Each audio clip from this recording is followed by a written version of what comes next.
안녕하세요. 인고원 포인트입니다. 이번 시간에는 사회 강론 한눈에와 나올각을 다뤄보도록 하겠습니다. 바로 시작하겠습니다. 먼저 사회 강론 나올각인데요. 사회 강론은 워낙 양이 방대하기 때문에 제가 감히 나올각을 뽑는 것 자체가 말이 안 됩니다. 대신에 사회 강론을 공부하는 방향을 알려드릴게요.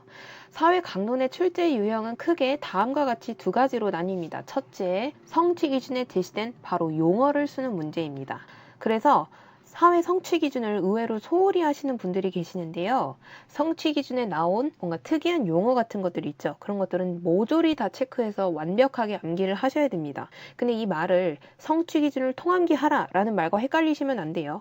성취 기준에 나오는 용어를 암기해야 된다는 말이지 성취 기준을 암기해야 된다는 말이 절대 아닙니다. 다음 둘째, 용어를 묶는 타이틀, 그러니까 그 용어를 묶는 큰 범주의 그 상위 범주를 알고 그 중에 해당하는 일부 내용을 골라 조합하여 서술하는 문제에 대비하는 방법인데요. 뒤에 차근차근 예시를 통해 확인을 해보도록 하겠습니다. 먼저 첫째, 성취 기준에 제시된 용어를 쓰는 문제를 대비하는 방법인데요. 당연히 교육과정에 나오는 용어를 완벽하게 암기를 하고 또 강론에 나오는 용어를 정의나 특징을 보고 거꾸로 용어를 떠올리는 방법으로 학습을 하셔야 합니다. 그래서 제 네이버 카페에 초등인고 원포인트에 올라온 제 사회 강론 단권화 자료 한번 보세요. 왼쪽에 용어, 오른쪽에 정의와 특 이런 식으로 정리가 되어 있으니까요.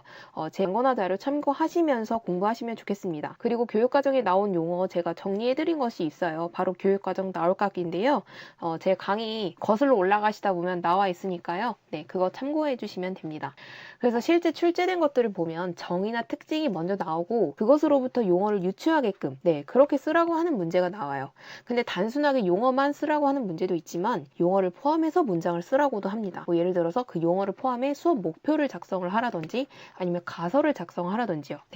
근데 만약에 이때 용어만 작성하면 이 문제 맞을까요? 틀릴까요? 당연히 틀립니다. 왜냐하면 용어를 포함해 문장을 쓰라고 했기 때문이에요. 아래는 역대 기출에 나온 용어 답안, 그러니까 제가 공부했던 시절까지 모아놓은 건데요. 한번 쭉 참고해 보시면서 어떤 용어들이 시험에 나오는가 이런 것들을 체크해 보시면 좋겠습니다. 다음 둘째, 바로 카테고리를 외우는 건데요.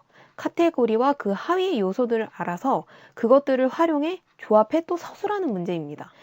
사회 강론을 공부하실 때 첫 번째 나온 단순히 정의 특징으로부터 용어 유추하기 아니면 그 용어 조합해서 문장 쓰기 이렇게 학습하는 것을 넘어서서 용어가 어떤 상위 주제에 속해 있는 것인지 정확하게 알아야 됩니다. 그래서 단순히 용어, 정의 특징, 연결 짓는 것을 넘어서 상위 주제에서부터 하위 요소를 이렇게 가지치기 하듯이 그 곱하기 3, 곱하기 4 하듯이 떠올리는 방식으로 학습을 하셔야 되는데요.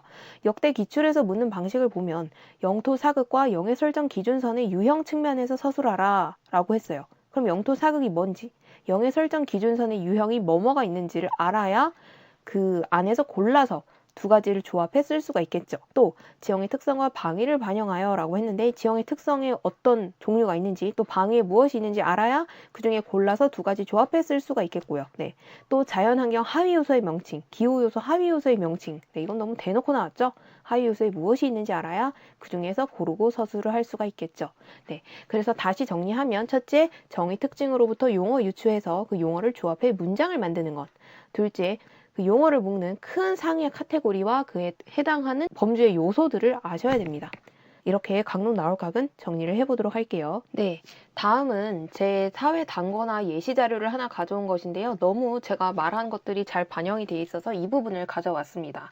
먼저 선거관리위원회를 보면 오른쪽에 정의와 특징에 대한 설명이 나와 있고요. 왼쪽에 용어 연결 짓는 방식으로 공부를 했어요. 그리고 범주를 공부할 때 민주선거의 기본 원칙에 해당하는 하위 요소 4가지 있고요. 민주주의를 실천하는 바람직한 태도에는 관용, 비판적 태도, 양보, 타협, 실천이 있습니다. 이런 식으로 카테고리를 암기하는 것 하나, 그 다음에 정의 특징으로부터 용어 이끌어내는 것 하나, 이렇게 두 가지 방향으로 사회 강론을 공부하시는 것이 맞습니다. 그런데 공부를 하시다 보면 사회 강론이 너무 양이 많다는 걸 느끼시게 되실 거예요. 그 이유가 사회 강론이 진짜 정말 지엽적인 용어가 가끔 나올 때가 있어요. 그래서 그 일점 때문에 사회 지도서를 막 엄청 파시는 분들이 계시거든요. 저도 너무 불안해서 지도서를 보긴 봐야 된다는 생각을 하긴 했지만 저 혼자 하기는 너무 부담스러워서 5에서 6명 정도 모여서 지도서 직소 스터디를 운영을 했었습니다. 이 사진은 제 책의 내용을 스캔해서 지금 보여드리는 건데요. 5, 6명이 한두 학기 분량의 지도서를 단원별로 나누어 맡아 미리 지역적인 용어 위주로 체크를 해오는 거예요. 이 지도서 직소 스터디는 특히 사회에서 유용하게 작용을 했었는데요. 강사가 알려주지 않았던 내용이지만 그래도 좀 볼만한 가치가 있는 용어들을 위주로 체크를 해오는 거예요. 그래서 한 사람당 한 2단원 정도 맡아가지고 용어 부분 체크를 해온 다음에 많아서 각자 5분 내외로 그 용어를 딱딱딱 체크해서 알려주는 거죠. 그리고 이제 지도서 직소 스터디 끝나고 해체한 다음에 남은 시간 동안 좀 친구들이 알려줬던 용어를 위주로 조금 다시 한 번 더 정리를 해보고 만약에 지도서를 혼자 공부하기 부담스러우시다면 또 아예 무시하기에는 또 마음이 좀 찝찝하시다면 이 지도서 직소 스터디를 통해 해결해 보시는 것을 추천드립니다. 그러면 사회 강론 나올 각은 여기까지로 정리를 해보겠고요. 다음 시간부터 사회 강론 한눈에 시작하도록 하겠습니다. 그럼 다음에 만나요. 안녕.